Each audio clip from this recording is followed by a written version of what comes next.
mag-unboxing tayo ngayon guys kasi dumating na yung order ko sa Lazada.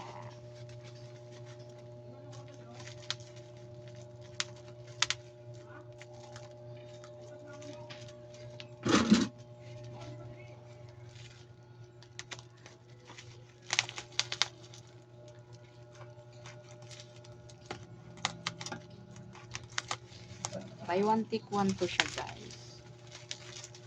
Para sa aking tindahan. Lalagyan ko siya.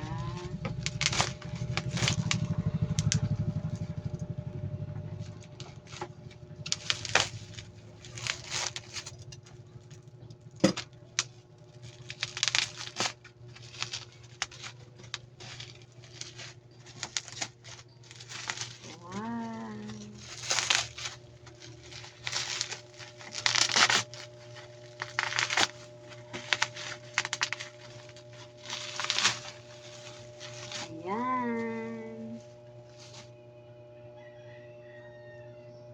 Ito po ay lalagyan ko dito sa mga biscuits. Ito yung lalagyan ko. So, parang ang tindahan ko ay parang maganda tingnan sa mga to. Organized ko yung mga biscuit. So, dito ko ilagay. So, ito na siya. Buy one, take one siya. Wow. So, yun. Ito ko siya ilagay. Meron na akong na-order nung una. Ito, lagayan ko ng tinapay. So, ito, lalagyan ko siya ng mga candy or biscuit. Ayan.